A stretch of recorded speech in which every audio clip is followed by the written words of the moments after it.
good evening and welcome to the India Development Debate. I'm Tamanna Inamdar, speaking to you almost on the eve of when lockdown 4.0 ends. Now, we've had this conversation several times since the first lockdown all the way back in the last week of March. It's been over 2 months now, and the impact of the lockdown on the economy is now clear.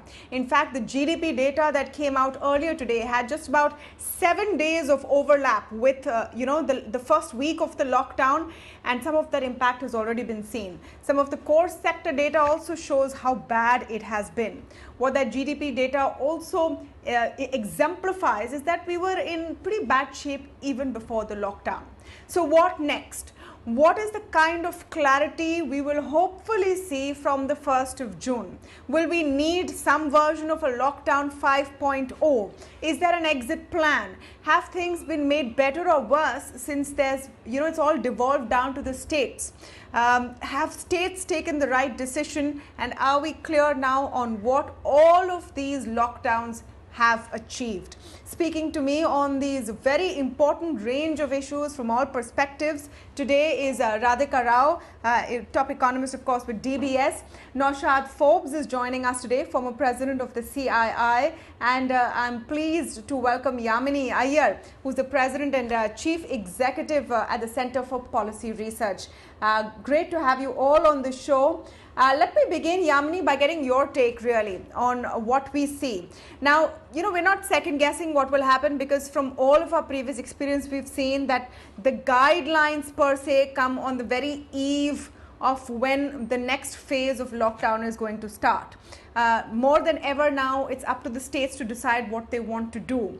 But do you think we're in a position which is far better than one we started, say, 2 months ago or even 2 weeks ago? Tamanna, I think when we last spoke, it was perhaps on the eve of the third lockdown, and we were awaiting news on what would happen for the fourth. And I remember at that stage saying that the one thing that will probably help the economy get back on track is clarity of what is in store for us on the 17th of May. And so the earlier we know, the better. And of course, we only found out next steps on the 18th of May. So I think even on some of these very basic things, the centrality of transparency of information and ability to give information in time so that the agents in the economy could actually plan better, we haven't fixed that. But I think, but that aside, more importantly, I think we are at a very, very crucial stage. We have learned the hard way that shutting down the economy in the way in which we did is not. It's frankly unviable going forward. At the same time as inevitably cases are going to rise, and most public health people say that India is only going to hit its peak sometime in July, August, September. The dates and days keep changing. So we are in for a tough time. But we have learned a few things. We've learned that this is a virus that is very, very localized, and that we need to be moving from the blunt instrument of national and state lockdowns to a very, very localized containment strategy. This means we have to get far more efficient and far smarter and more intelligent, to use the government's own word, about how we are testing, in order that we have the information we need to be able to make decisions about where we are closing and where we are opening. And aligned to that, we need to have far more clarity on what steps are going to be needed to be taken in order for the economy to open up fully. This is certainly a decision that should be left to the states. I'm glad it is being. However, there's a very, very crucial role for interstate coordination in order to be able to ensure that all elements of the economy are able to work together. And that's where the center has to play its role. So this is the time for federalism and cooperation to really kick in. We haven't done very well, I feel, in these last 2 months on this score. This is the time to ensure that we make amends for past mistakes and move ahead sensibly with transparency, with smart testing, and adopting strategies that are as localized as possible. I think well put, Yamini, because every state has its own issue and own situation, which is constantly changing. But let me just bring in the industrial and the industry perspective, really from you, Mr. Forbes. And you've been quite vocal even earlier when we've spoken and in recent comments that we need to now open up. My question is, are businesses even opening up as much as they can? Because there is now suddenly this labor shortage, this vacuum of people. There's no idea about supply chains. There's no idea of front end on the retail side is going to open. And there's no idea about demand. Now, nothing really has changed in this last phase of lockdown. Of course, the economic package was announced. But has it given enough confidence for industry to get back on its feet? I don't think, first of all, I think in terms of the economic package, I don't think it's had any effect on the actual operations of companies and what they're doing here and now. What has had an effect is the easing of the lockdowns. So, for example, in the first phase of the lockdown, essentially all manufacturing in the company had to stop. So there was a direct, hit. I mean, we've seen the GDP numbers, as you say, with a 1 week impact. But my own back of the envelope calculation for April is that we would see an impact of maybe minus 40% on the economy, something on those lines, and that really reflects a complete stop to manufacturing that happened in the first lockdown. Since the second lockdown onwards, that restriction on manufacturing has gradually been eased. And today, I'd say most manufacturing in most parts of the country is coming back on stream, but it's by no means normal. It's by no means normal, largely because of logistical issues. It's largely because of the kinds of things that you mentioned. It's related to getting, first of all, materials into the factory, people into the factory, goods out of the factory, on their way to customers. It's a very cumbersome thing, for example, just to move documents, to get a bank to be responsive and take LC documents, for example, from a particular location to another location is you need to sort of hand carry it and make it move from one city to the other, and this applies whether it's a public sector bank or a private sector bank.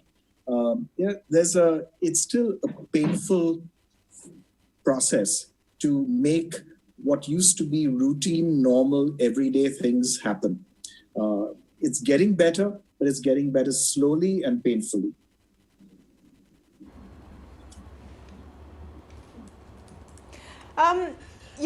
I just want to understand from you, Radhika Rao, about the connection between the lockdown and the GDP. We've all been looking at this sort of 1 week of lockdown being reflected in the GDP and trying to do these, guesstimates or crystal ball gazing. Honestly, it's a tough job, best left, to top economists like you. But do you think a gradual lifting of the lockdown or, some kind of a resumption of economic activity will really change the paradigm completely? When you've hit the pause button, clearly it's impossible for any economic growth to move. Hi, good evening. Certainly, I think the first quarter GDP numbers that just came out, I think they were a bit firmer than consensus. And I think, prima facie, it looks okay. But I think there are a few things in the fine print that we should take note. I think firstly and most importantly is that the prior 3 quarters have been revised down quite considerably, about 40 to 70 basis points, right? So in fact, I remember in the December quarter when GDP number posted an upside surprise, we were a bit surprised because it didn't match up with the underlying numbers. So the whole trajectory for fiscal 2020 has moved down.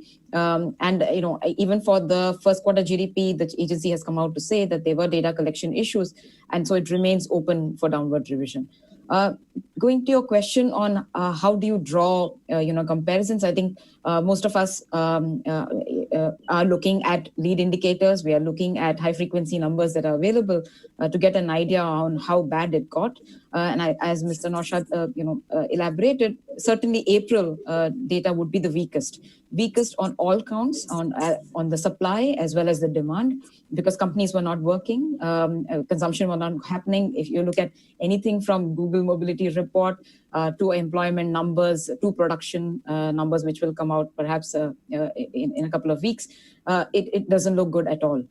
So you look at April, and then now when I'm looking at May, the numbers are getting a bit better. So we are just coming off lows, and I'm assuming that when we get more clarity on what holds in lockdown 5.0, which I think will be very, very area specific. So basically, trace, test, and contain. So that will be probably the dictum that's going to be followed, and much more city specific, district specific containment areas, no more red zones, or other kind of strategies to be adopted. So how do we make clarity? I think it's how fast activity can come back. Right now, I think in the April data as well, we will see, I think, only two engines are still working. One, we would see government perhaps continue to spend, and then we would see, on the other hand, agriculture on the supply side, agriculture and allied services would provide some support. I think these are the only two elements that give a ray of hope. Otherwise, I think, thanks to the, shutdown, I think was important because that needs to be arrested, and given, our issues of density and income parities, I think that is a response was necessary. Of course, but the curve has not flattened as yet, and we are still opening up because the economic costs are just too high to bear. So overall, I think it's going to be a 1-2 engine affair.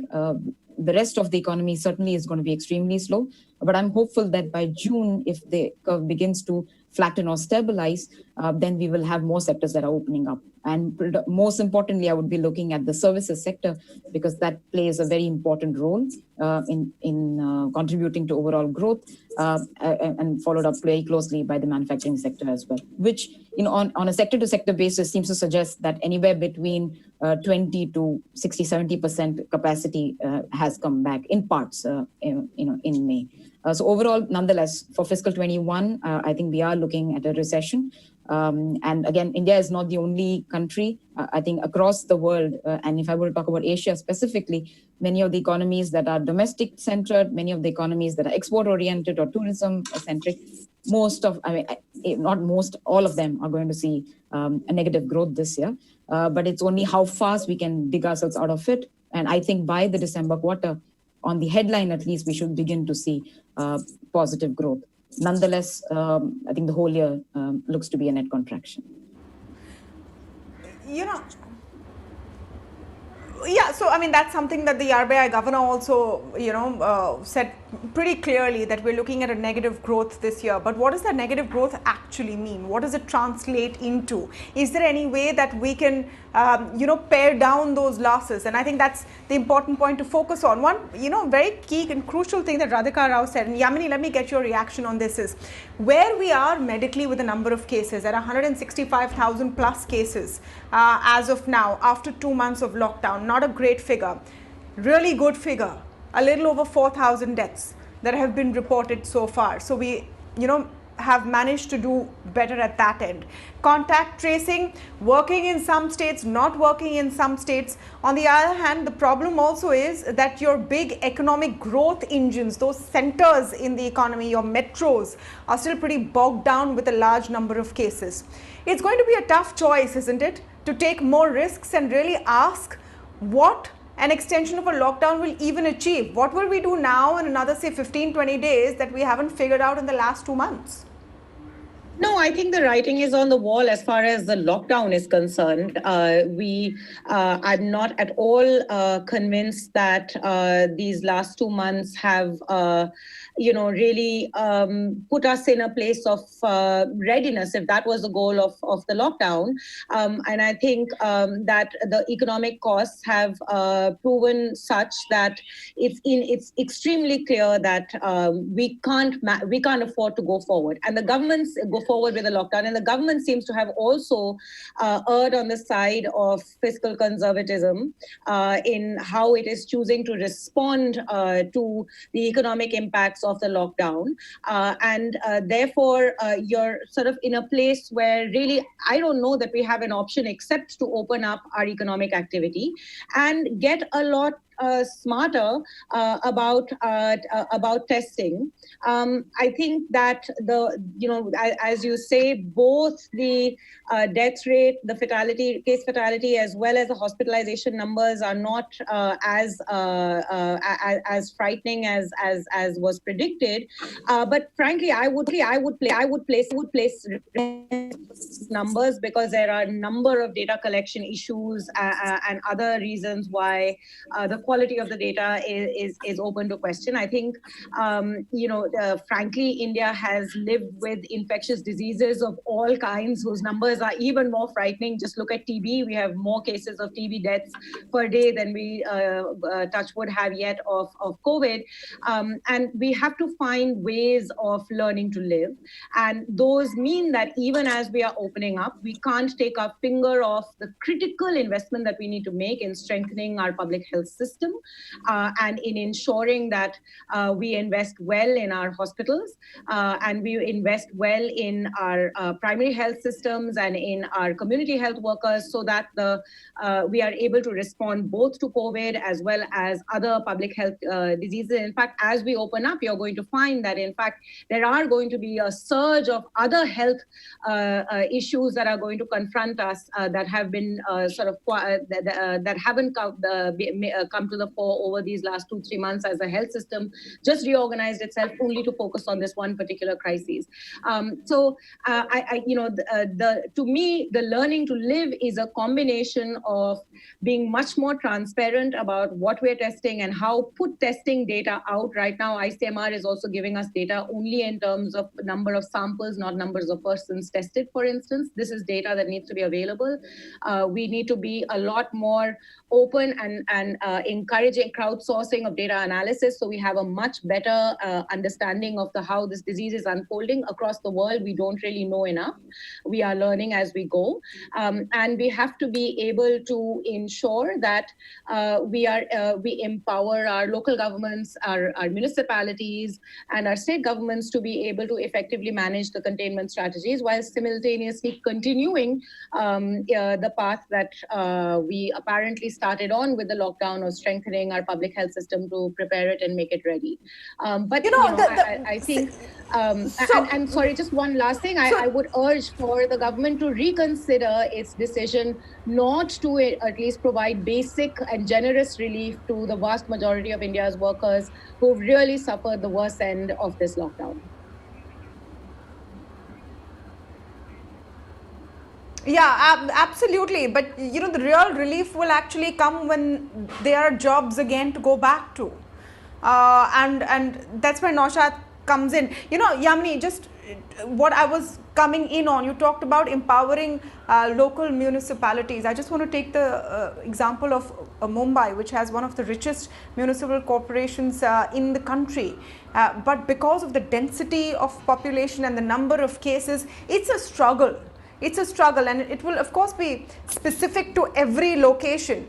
But there seems to be a lack of clarity on where we go to next. Naushad, Forbes, is that the big problem that no one really knows? If you ask today that do you know what's going to happen from the 1st of June? Will your factory office open? Can, your staff come in to your complex? No one knows these answers very clearly, and that lack of clarity adds more uncertainty to the situation. Absolutely. One thing that I think has been unforgivable in the way we've handled the entire lockdown over these last 2.5 months has been the really poor communication. The communication has been unnecessarily delayed.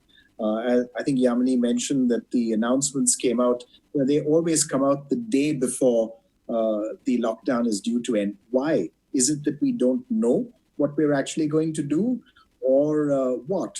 I mean, are we, is it that we can't actually put things out in terms of saying, look, if the data shows X, then this is what the response will be. If the data shows Y, then this is what the response will be. I think it's possible to provide a kind of dashboard.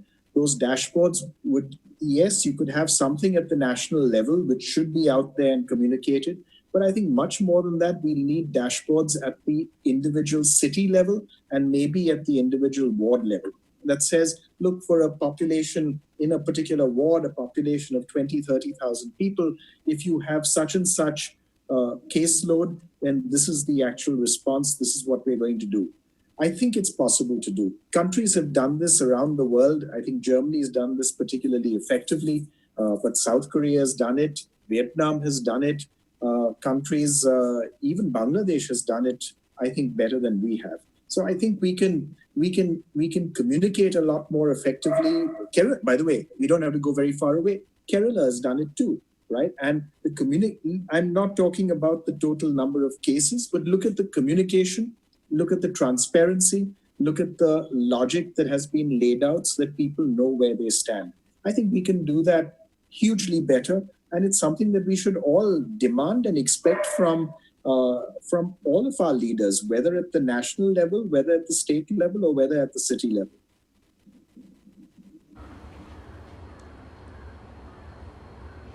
Absolutely. Just a last word from you, Ms. Rao. What are the indicators that you're going to watch very closely? We're looking at how rural demand might be the panacea.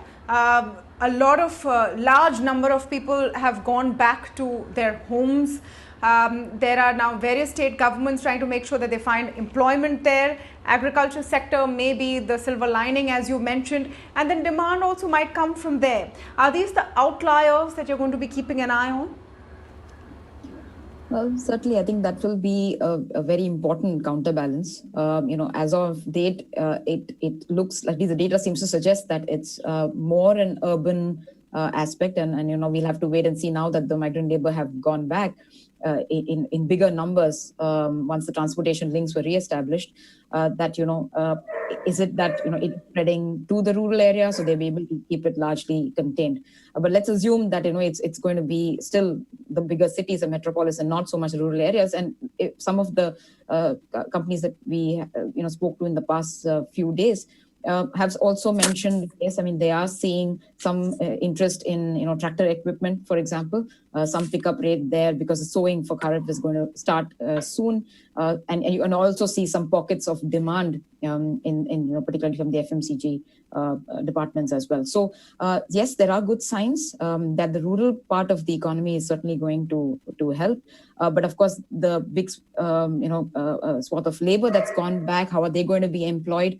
But certainly you don't want to leave them incomeless there. So I think the allocation, which is increased towards the national employment scheme, Manegra, I think if that is put to good use, I think part of that labor can be soaked up, and part of this labor can be soaked up to the agricultural sector as well. So if that really plays out, I think then you can expect the agriculture sector from the demand as well as the supply aspect to hold up part of the growth balance. But certainly I think it won't be sufficient because the sector as a whole, at least from the supply side, makes up about 15-17% of overall growth. So you would need the bigger contributors, mathematically at least, the bigger contributors to bring in, to step up and come back to as much capacity as possible. But we also need to remember, this is not about just COVID, right? So we have been slowing down. Investment growth per se is the third quarter of negative growth, and this is all pre-lockdown and pre-COVID. So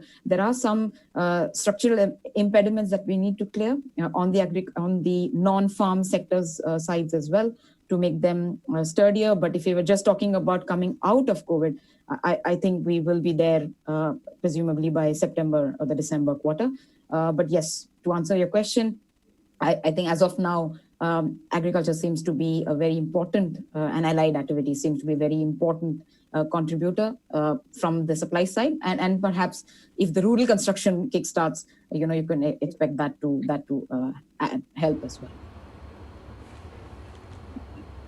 Tamanna, can I just come in here for a quick second? Absolutely. Well, we need to look for those silver linings.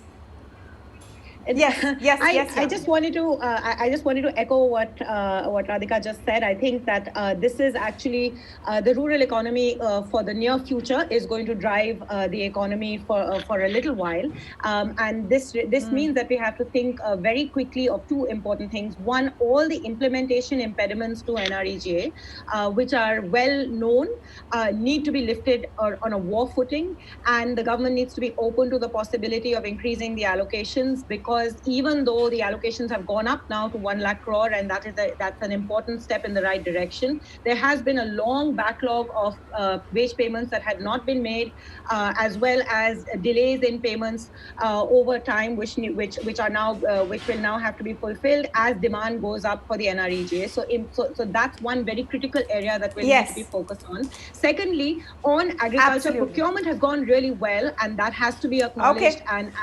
But we need to focus on getting to the markets and ensuring that transportation is well in place and that markets are functional. I'll stop. Yes.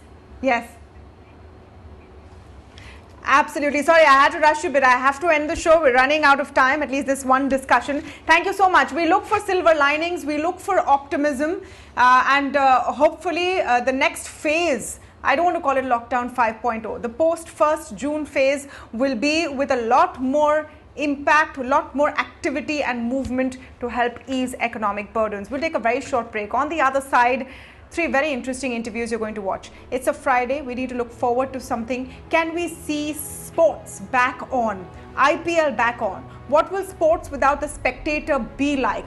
I have a very important guest with me next, who's going to be speaking on that from Procam International. Then we will of course talk to Vikas Khanna, celebrity chef, who has been wowing people with his big heart. And for your investment advice, we have Prashant Jain from HDFC AMC. All of that coming up after the break.